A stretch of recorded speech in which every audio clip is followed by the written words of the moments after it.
กราบสบายดีพี่น้องทางผังลาวกราบสวัสดีพี่น้องทางผังไทยและต่างประเทศเบิดสุขุทุกคนมื้อนี้ก็มาพบมาพอกับน้องฟ้าและก็ทางไอ้ทงเพิ่นเนาะมื้อนี้ก็โดยมื้อนี้ก็พอดีทางน้องทงก็ยังบ่ได้เมื่อเนาะพี่น้องพอดีทางน้องทงยังเอาน้องผู้พาเพิ่นอยู่กับน้องสาพี่น้องเลยเพราะว่าทางแม่เพิ่นก็ไปเวียกกับทางพ่อเพิ่นเนาะแต่ละมื้อเขามีแต่เอาน้องผู้พา2คนกับไอ้ทงนี่แหละตอนนี้หายหน้ากับเพิ่นเฮ็ดแล้วเบิ่นแล้วเนาะพี่น้องเพิ่นว่านเนาะเขากันครับเพิ่นเอารถดุดคาดเอาเลยเพิ่นเอารถดุดแบบไถนาแล้วก็เอารถดุดตีดินเด้ฝาดดินเด้เพิ่นน่ะรถดุดก็เป็นรถดุดพี่น้องเนาะแบบทางพ่อน้องสาเป็นคนขับรถแบบมีแต่ซื้อน้ำมันใส่แล้วก็ไปตีเอาเองเพราะว่าพอทางน้องสาก็เพี้ยนขับรถจะเป็นแล้วไปรับจ้างก็ได้เลยเพราะว่าเอารถดุดพี่น้องแบบไปหับจ้างแบบหับงานเวลาไปทุกมื้อพอทางน้องสานะไปแบบรถดุดนะมี2 คันแบบพี่น้องก็หลายคนเลยทงไปซอยกันไปเปลี่ยนเป็นคับเลยส่วนทางน้องสาก็เอาผู้พากับไม่ทงส่วนทางแม่เพิ่นก็ไปเฮือนบุญเนาะเพิ่นก็ทางพ่อเฒ่าก็เราบ่ได้ชวนน้องทงไปทางน้องทงก็เลยบ่ได้ไปเนาะโดยเพิ่นน่าจะแบบคนหลายแหละคนเฮ็ดกันนำเราอาจจะหลายแล้วเนาะก็เลยบ่ได้ไปเฮ็ดนำเราทางน้องทงก็ถือว่าว่างเนาะบ่ได้เฮ็ดหยังก็แม่นอยู่ว่าทางน้องทงก็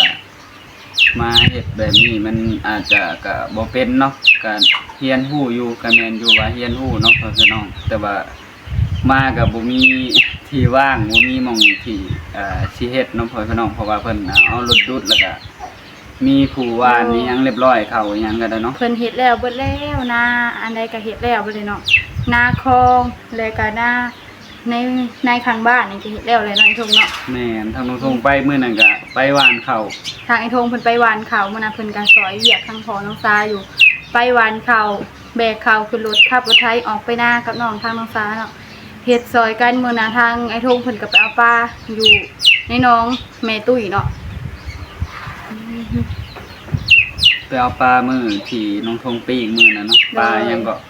ไปเอาปลาซอยลุงอยู่ไอ้ทงแม่นกับปลาโตที่น้องทงอยากเลี้ยงนะแต่ว่ามันตายก่อนมันงามปลาพี่อ่ะเนาะเขาเอิ้นปลาพี่อ่ะทางทงไปเลี้ยงถ้าเลี้ยงก็เลี้ยงได้ทางพ่อน้องซาก็ยังเลี้ยงเนาะอยู่นาคลองพุ่นแหละแบบเพิ่นจกน้องจะเห็นน้องบ่เคยเลี้ยงทางน้องซาก็ยังบ่ได้พาแม่ FC ไปถ่ายคลิปเนาะอยู่นาคลองถ่ายเลยวางหนึ่งไปขนเพื่องหน่อยทงแต่บ่ได้ถ่ายน้องเนาะทางไอ้ทงไปมื้อน่ะก็แบบข้าวยันฝนตกเพิ่นไปเพิ่นขับรถไถไปส่งข่าวอยู่หน้าแล้วก็ไปหวานข่าวเลยบ่ค่อยนะบ่ได้หวานเนาะอีแม่บ่ให้หวานแม่ทางน้องซาบ่ให้หวานเนาะทางทงเราย่านค่อยหวานบ่เป็นแล้วก็หวานบ่ทั่วแม่น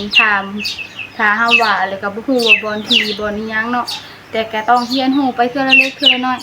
มีแต่ไอ้ทงเพิ่นมีแต่แบกข้าวถอกสิขุแล้วก็หิวไปให้ทางพ่อแม่ทางน้องซาเนาะเพิ่นเป็นคนหวานเองบ่ไอ้ทงแม่นมื้อนั้นทางน้องซาอยู่กับน้องผู้ฟ้า2 คนทางไอ้ทงเพิ่นไปก็ค่อยอยากเฮ็ดอยู่แต่ว่าอีแม่เราบ่ให้เฮ็ด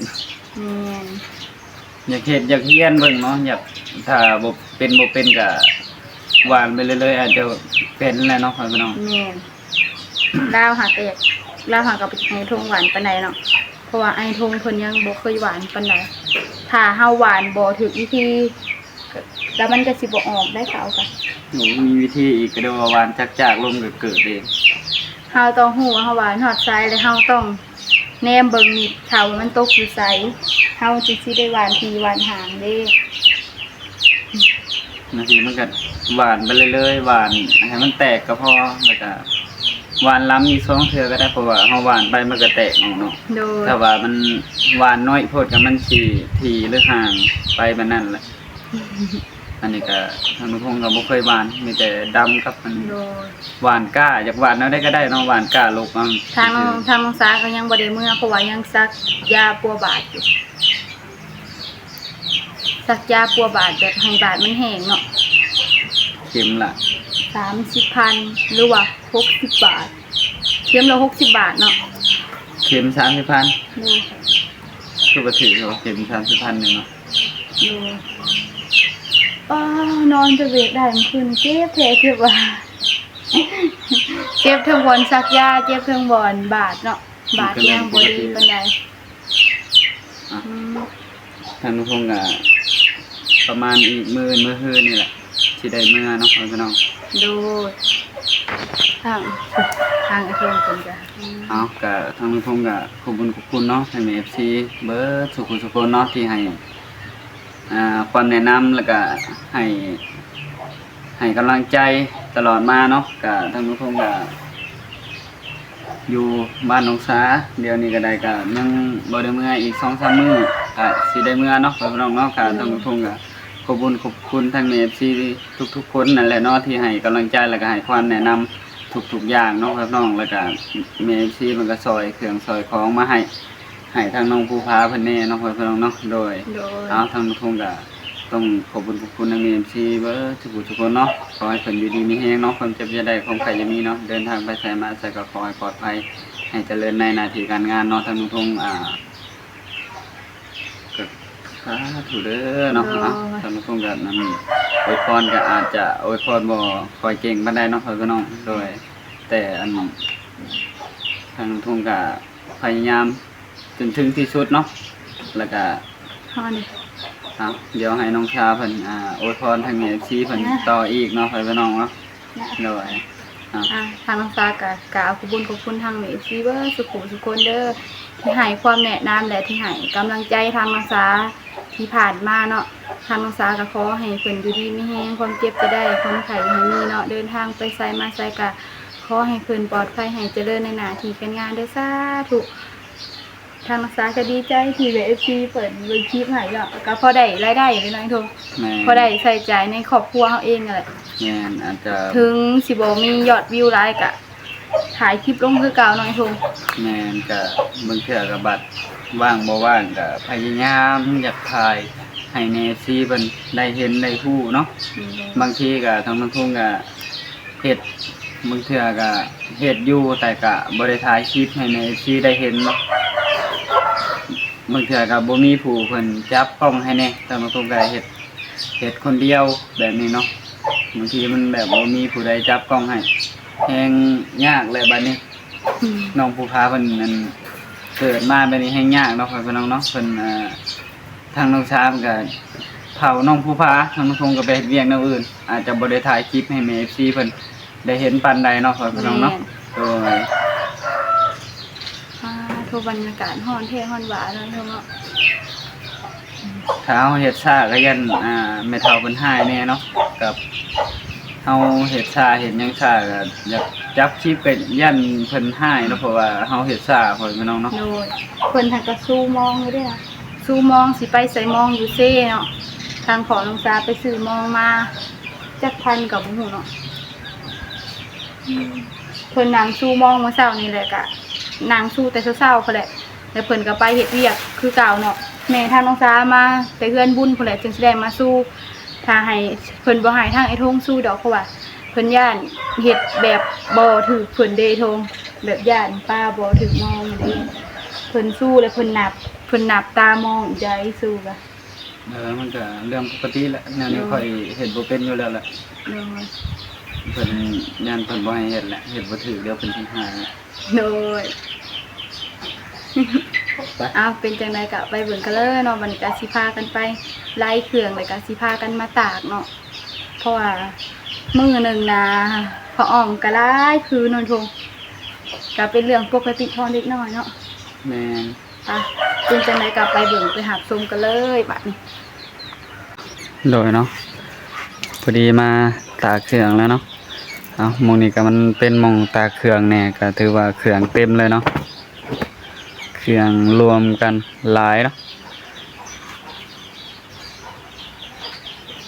บ่คือแบบอยู่2คนเนาะมันก็อยากอันนั้นนี่อันนี้อยู่ประมาณแถมรวมทั้งเบิดนะเท่าใดรวมทั้งเบิด อยู่เพื่อนนี้นี่ แม่น 4 คน 4 คนทางรวมทั้งเฮาอีกเหมือน 4 คน6 คน รวมทั้งน้องผู้พาอีกพอดีเป็น7 คน ตากเครื่องให้เราผู้พาเนาะตอนได้เครื่องลืมกดคลิปหน่อยเถอะ แม่น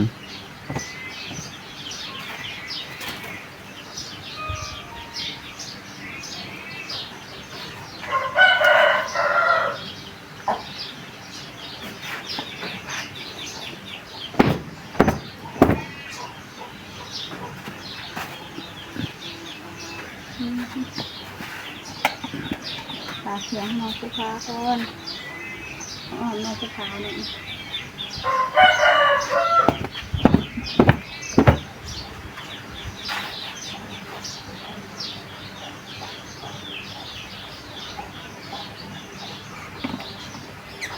ข้างแม่พุทธสีเกาะเอาห้องหนึ่งนะสีย้อนตลาดแต่ก็ย่างบุหัวสีเกาะมาไหนเนาะ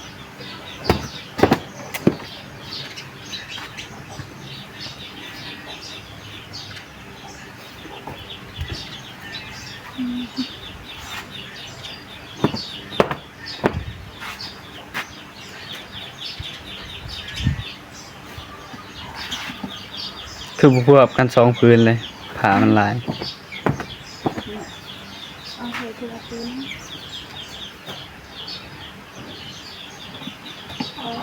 เดี๋ยวจะไปซื้ออันนี้มาอีก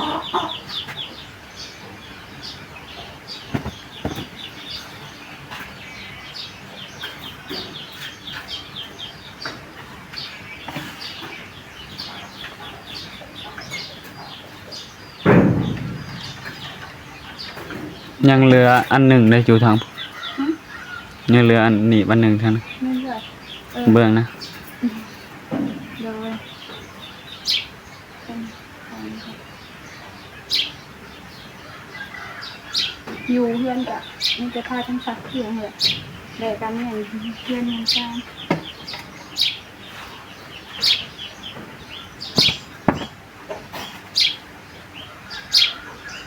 อยู่เพื่อนนึงมีแต่แบบนี้แหล้วเนาะ แม่ ซักเครื่องให้ทางน้องผู้ฟ้าเพิ่นเห็นไหมน้อง แม่อยู่เพื่อนกับสีขายคลิปให้แม่ซี่เบิ่งแบบนี้แล้วเนาะถึงสิประเด็ไปใส่กะเฮ็ดเรียกอยู่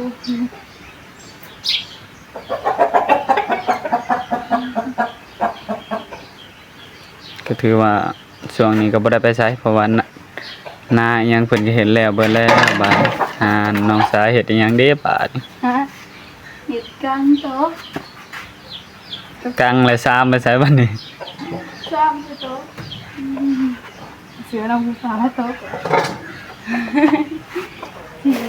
ที่ตากอีหยังแล้วเรียบร้อยเนาะมานานทีเนาะเพราะว่าแสงแดดส่องมาทางนี้เนาะเฮาถ่ายคลิปปิ่นเหมือนนั่นมันก็เลยอยากแดงๆนะไอ้ทงนะโอ้ยเนาะผมนี่ก็คือบ่ไปตัดไอ้ทงเฮ้อ ได้ดีจ้ะ ไอ้โทงเพิ่นบ่ฮู้ห่านปานใดเนาะเพิ่นก็เลยบ่อยากไปตัดปานใด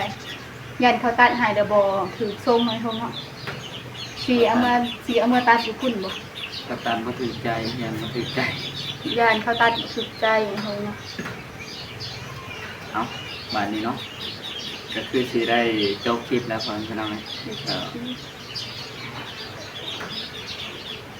พอดีสักเครื่องอิหยังเรียบร้อยเบิดแล้วเนาะ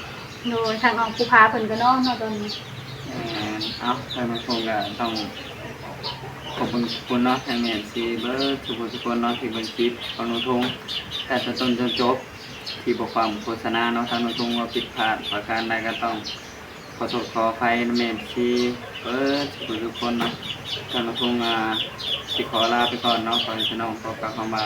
สบายดีบ๊ายบาย